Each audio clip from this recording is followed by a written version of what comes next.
नमस्कार, बहुत स्वागत है आप सभी का। आप देख रहे हैं इंडिया न्यूज राजस्थान। आपके साथ मैं हूं ममता तिवारी। शुरुआत करते हैं इस बुलेटिन की। बड़ी खबर इस वक्त आपको देते हैं। जयपुर से मंत्री प्रताप सिंह खाचरियावास का बयान। ग्रेटर मेयर के उपचुनाव पर बोले खाचरियावास, बीजेपी के पास नंबर गेम है, हमारे पास नंबर गेम नहीं है।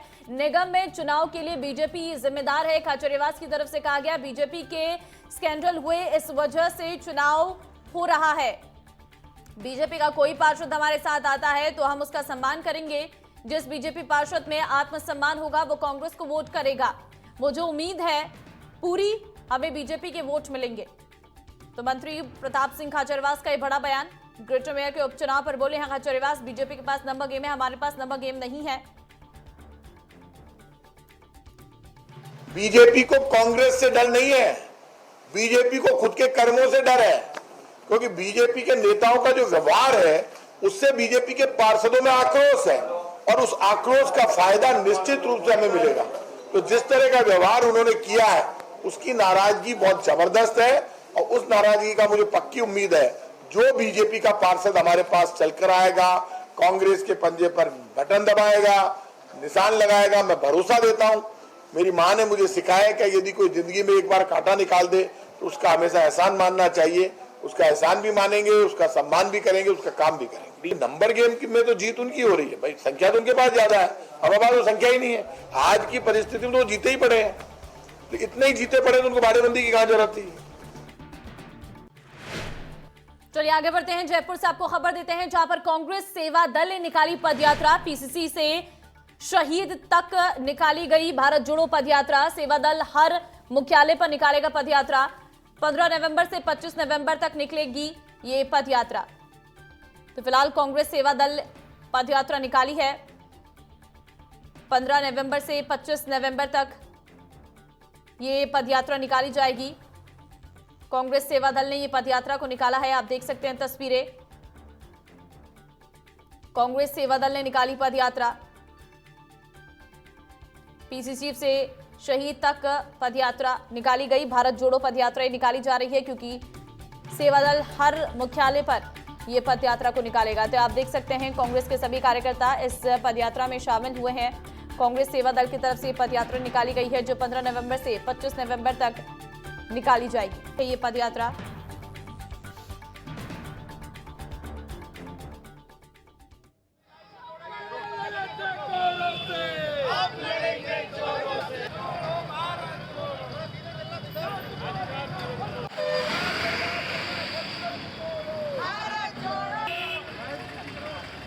तो कांग्रेस सेवा दल की तरफ से ये पदयात्रा निकाली गई है। भारत जोड़ो पदयात्रा इसका नाम दिया गया है। पीसीसी से शहीद तक ये पदयात्रा को निकाला गया है और सेवा दल हर मुख्यालय पर इस पदयात्रा को निकालेगा। 15 नवंबर से 25 नवंबर तक ये पदयात्रा निकाली जाएगी।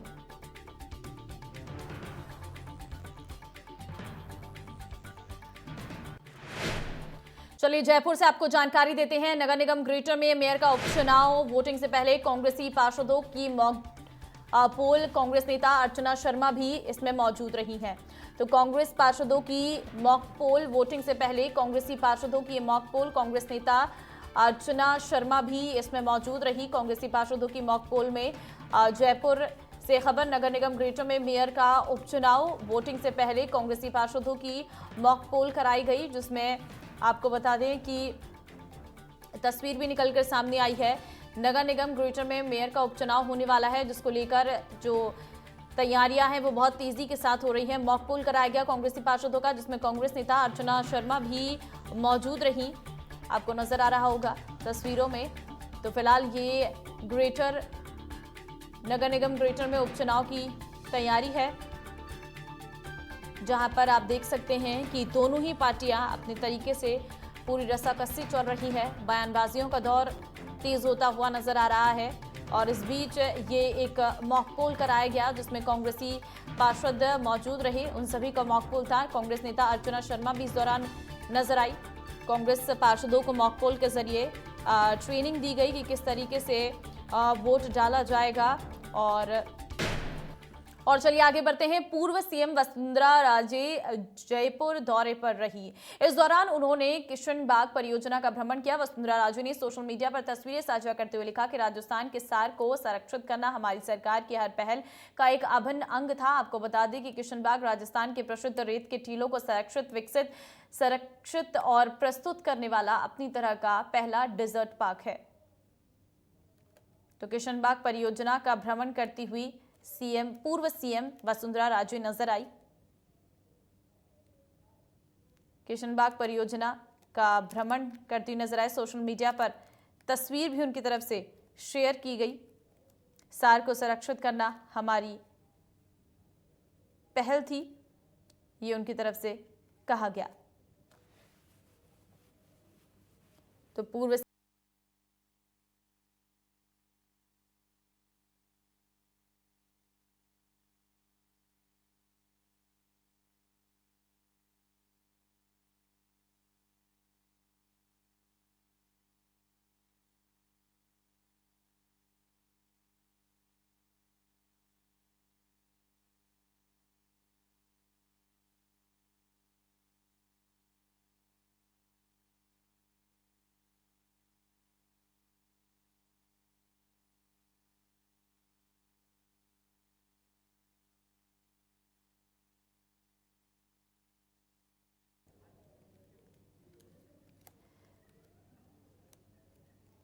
सार को संरक्षित करना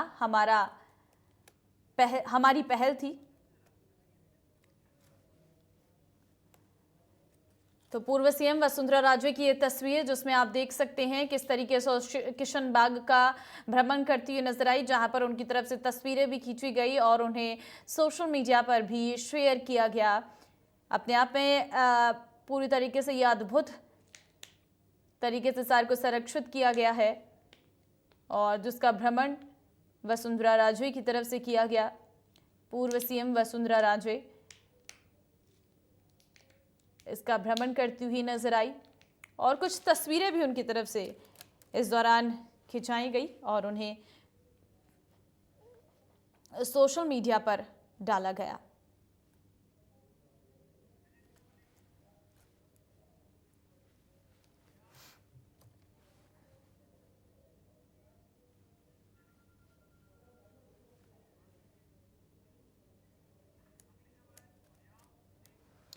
चलिए आगे बढ़ते हैं। भाजपा प्रदेश अध्यक्ष सतीश पूनिया ने सड़क, पेयजल समेत अन्य समस्याओं को लेकर आमेर तहसील का घेराव किया। सतीश पूनिया ने इस दौरान कार्यकर्ताओं के साथ अपनी मांगों को लेकर कुंडा तिराहे से नंगे पांव आमेर तहसील तक पैदल मार्च किया। पूनिया ने कहा कि जिस तरीके से सड़क को फुटबॉल बनाया गया है, उन्होंने कहा कि सदन से लेकर सड़क तक, चिट्ठी पत्री से लेकर खतों तक किसी भी तरह की सुनवाई नहीं हो रही है।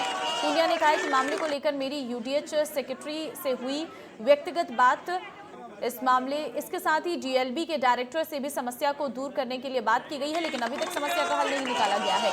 इसको लेकर एडीएम और एसडीएम को ज्ञापन सौंपा गया है। वहीं समस्या को 1 सप्ताह के अंदर दूर करने का अल्टीमेटम दिया गया।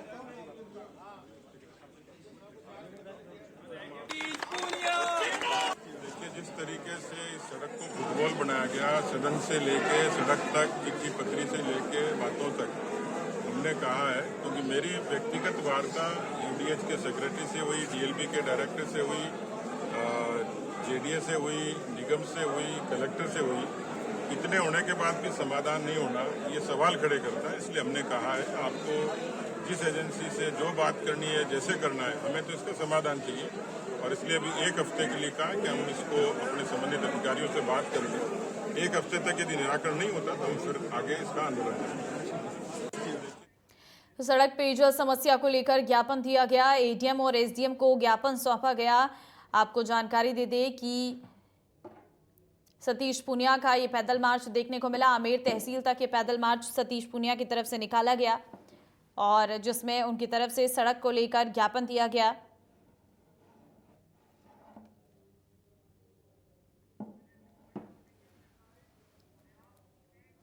चलिए जयपुर से आपको खबर देते हैं। हेरिटेज नगर निगम में भाजपा पार्षदों का धरना देखने को मिला है। 15 से अधिक पार्षद जनता के साथ धरने पर बैठे। निगम मुख्यालय में बैठे धरने पर पार्षद और मेयर और निगम प्रशासन के खिलाफ नारेबाजी की। सफाई व्यवस्था को लेकर पार्षद नाराज हैं।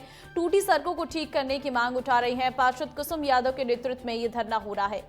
तो सफाई व्यवस्था को लेकर नाराजगी पार्षदों की नजर आई है। 15 से अधिक पार्षद धरने पर बैठे हैं। टूटी सड़कों को ठीक करने की भी मांग की जा रही है। बीजेपी पार्षदों का यह धरना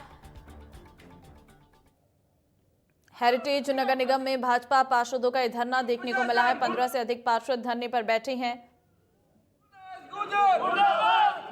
मेयर और निगम प्रशासन के खिलाफ नारेबाजी करते हुए नजर आए हैं। बीजेपी पार्षदों की तरफ से धरना दिया गया। सफाई व्यवस्था को लेकर ये पार्षद नाराज हैं और जनता के साथ इस धरने पर बैठे हैं। टूटी सड़कों को ठीक करने की भी मांग की जा रही है इन पार्षदों के द्वारा। गंदी गलियां साफ करो। और चलिए अब खबर आपको जयपुर से देते हैं, जहां हेरिटेज नगर निगम महापौर मुनीश गुर्जर ने आज 2 महीने बाद चप्पल पहनी है। आपको बता दें, मेयर मुनीश गुर्जर 2 महीने पहले गायों में लंपी बीमारी से मुक्त होने का, नंगे पैर रहने का संकल्प लिया था। उन्होंने संकल्प को पूरा किया और भगवान गणेश की पूजा अर्चना के बाद उन्होंने चप्पल पहनी। इस दौरान कई पार्षद और उप महापौर असलम फारूकी मौजूद रहे। तो आज 2 महीने बाद पहली बार चप्पल पहनी। निगम महापौर मुनीश ने प्रण लिया था कि जब तक गायों में लंपी वायरस खत्म नहीं हो जाता है तब तक वो चप्पल नहीं पहनेंगी। ऐसे में 2 महीने तक उन्होंने चप्पल नहीं पहनी और उसके बाद 2 महीने बाद अब मुनीश गुर्जर की तरफ से चप्पल पहनी गई और भगवान गणेश की पूजा अर्चना की गई। गजाननं भूतगणामि फलेना फलितं सर्वं फलाश्च। लंपी वायरस को देखते हुए हमने हवन लिया था और मैंने प्रण लिया था, जैसे हिंदू धर्म में हमेशा हम कुछ मांगते हैं ईश्वर से और वो उसको जल्दी सुन लेते हैं, ऐसा मेरा हमेशा से विश्वास रहा है भगवान में। तो और उसके बाद जब मैंने हवन किया और स्लीपर छोड़े, उसके बाद लगातार चाहे गोपालक हो या धर्म गुरु हो, कई कॉलोनियों में भी बहुत सारे हवन हुए, महामृत्युंजय का पाठ भी हुआ और उसका रिजल्ट भी आया। आज मैंने भगवान को धन्यवाद दिया है कि आपने हमारी इतनी जल्दी सुनी कि उसके बाद लगातार लंपी वायरस का जो ग्राफ है वो नीचे गिरता आया है। मैं सरकार को आगे निवेदन करूंगी, मैंने वैसे लेटर भी लिखा हुआ है गवर्नमेंट को कि जल्द से जल्द कमेटियां बनाई जाए। मैं वापस मिलूंगी मंत्री जी से और सभी हमारे चारों जो 2 मंत्री और 2 MLAs हैं उनसे भी वापस मिलूंगी और इनकी बात को उनके सामने रखूंगी और ये जल्द से जल्द होना चाहिए। चलिए आगे बढ़ते हैं। राज्य सफाई कर्मचारी आयोग के अध्यक्ष कृष्ण लाल जैदिया की अध्यक्षता में निदेशालय स्वायत्त शासन विभाग के सभागार में प्रथम साधारण बैठक का आयोजन किया गया। इस बैठक में राज्य सफाई कर्मचारी आयोग ने अभिशंसा की राज्य सफाई मजदूरों द्वारा हाथ से मैला ढोने वाले कर्मियों के नियोजन और पुनर्वास हेतु स्वच्छकारों का सर्वे पुनः कराया जाएगा। इसके साथ ही अग्रिम कार्रवाई हेतु राज्य सफाई कर्मचारी आयोग के माध्यम से राज्य सरकार को भेजी जाएगी। वहीं राज्य के सभी नगरीय निकायों में सफाई कर्मचारियों की कमी को देखते हुए सफाई कर्मचारियों की भर्ती करने के लिए राज्य सरकार को प्रस्ताव भेजने का भी फैसला लिया गया। बैठक में अनुसूचित जाति वित्त एवं विकास निगम द्वारा सफाई कर्मचारियों के पुनर्वास के लिए विशेष अभियान चलाकर जिलेवार सब्सिडी के साथ लोन देने के बारे में भी विस्तार से जानकारी दी गई। आपको बता दें कि इस संबंध में जल्द ही जिलेवार शिविरों का भी आयोजन किया जाएगा। इस मदद से इस वर्ष सरकार द्वारा 20 करोड़ रुपए स्वीकृत किए गए हैं। इसके साथ ही बैठक में फैसला लिया गया है कि सभी सफाई कर्मचारियों को पहचान पत्र उपलब्ध करवाए जाएंगे। पता करें यदि जांच चल रही है तो फिर जांच। और अब खबर जयपुर से है, जहां संयुक्त संविधान नर्सेस का शक्ति प्रदर्शन जारी है। आपको बता दें, संविधान नर्सिंग कर्मियों को पुलिस ने स्वास्थ्य भवन में प्रवेश नहीं करने दिया था। इस बात को लेकर नाराज संविधान नर्सिंग कर्मियों ने स्वास्थ्य भवन के बाहर प्रदर्शन किया। आपको बता दें, कर्मचारियों ने घाटन में जोर से नारेबाजी की। दरअसल नर्सिंग ऑफिसर भर्ती में 2001 और 3940 पदों के फाइल की वित्तीय स्वीकृति जारी करवाने की मांग को लेकर प्रदर्शन चल रहा है। लगभग 7000 पदों पर नर्सिंग ऑफिसर मेरिट बेस भर्ती विज्ञप्ति जारी करवाने की मांग कर रही है। संविधान नर्सेस एसोसिएशन संघ के प्रदेश मीडिया प्रभारी मनमोहन सिंह भाटी ने इस बात की जानकारी दी है।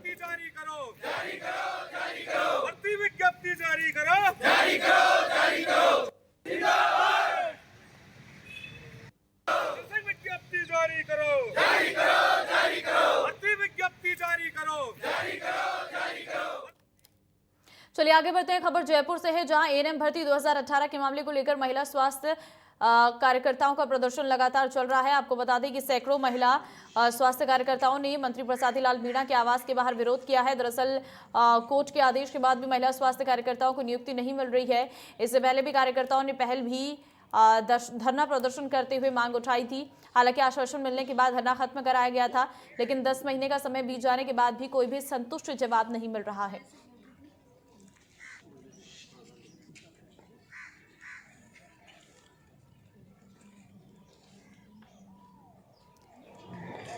तो मंत्री प्रसादी लाल मीणा के आवास के बाहरी धरना, कोर्ट के आदेश के बाद भी नियुक्ति नहीं मिली है, जिससे एएनएम भर्ती 2018 का यह मामला एक बार फिर से उठता हुआ नजर आ रहा है। लड़की हूं, अपने हक और अधिकार के लिए लड़ सकती हूं, ये बैनर के साथ ही ये सभी महिला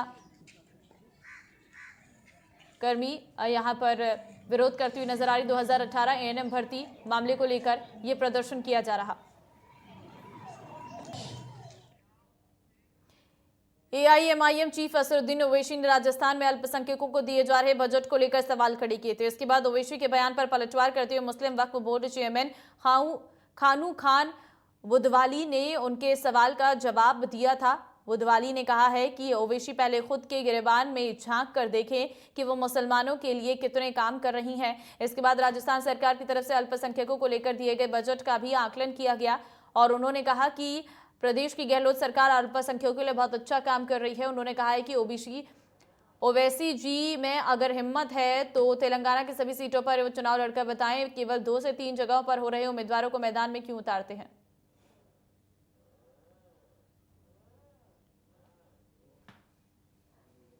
खानू खान की तरफ से कहा गया कि प्रदेश सरकार अच्छा काम कर रही है, खुद के गिरेबान में झांके ओवैसी। मुस्लिम वक्फ बोर्ड के चेयरमैन खुद के गिरेबान में झांके ओवैसी, खानू खान की तरफ से कहा गया है। प्रदेश सरकार कर रही है अच्छा काम। 1, 2 या 3 सीट के अलावा क्या समझ तेलंगाना में चुनाव लड़ना चाहते? वहां क्यों नहीं लड़ना चाहते? राजस्थान के अकलियत के लोगों की तो उनको चिंता है कि बजट मिला या नहीं मिला, बिहार में मिला या नहीं मिला, यूपी में मिला कि नहीं मिला। वहां चुनाव समझ सीटों में लड़ते हो तो आप आखिर तेलंगाना में समझ सीटों पे क्यों नहीं लड़ते? उनको यही पता नहीं बजट में राजस्थान सरकार ने, माननीय मुख्यमंत्री ने अभी बजट कब्रिस्तान और विकास डेवलपमेंट के लिए कितने पैसे दिए, मदरसा मॉडर्नाइजेशन के लिए कितने पैसे दिए। यानी कि हम बी टीम बन के भाजपा का काम करें, लेकिन जिस तरह से बिहार में, महाराष्ट्र में, गुजरात में जिस तरह का काम किया है वो आम आवाम को पता है। तेलंगाना में चलिए आगे बढ़ते हैं। प्रदेश के पर्यटन विभाग की तरफ से विश्व सूफी संगीत समारोह जहां एक खुसरो का आयोजन राजधानी जयपुर में 19 और 20 नवंबर को आयोजित किया जाएगा। अल्बर्ट हॉल म्यूजियम पर आयोजित एक प्रेस वार्ता को संबोधित करते हुए पर्यटन विभाग के प्रमुख शासन सचिव गायत्री राठौर ने बताया कि 2 दिवसीय कार्यक्रम के अंतर्गत राजस्थान की संस्कृति की झलक दिखाई देगी। जहान खुसरो का आयोजन कर रहा है मुजफ्फर अली साहब के साथ मिल करके, और ये ऑलमोस्ट 10 साल के बाद पुनः सूफी का फेस्टिवल जयपुर में आयोजित हो रहा है। और हमारे विभाग की यह मंशा है कि हम जयपुर को, राजस्थान को किस तरह से एक पॉपुलर डेस्टिनेशन बनाएं, जो हमारी इनटेंजिबल कल्चरल हेरिटेज है, जो हमारी। चलिए इस बुलेटिन में फिलहाल के लिए बस इतना ही। बाकी अन्य खबरों के लिए आप बने रहिए इंडिया न्यूज राजस्थान के साथ। नमस्कार।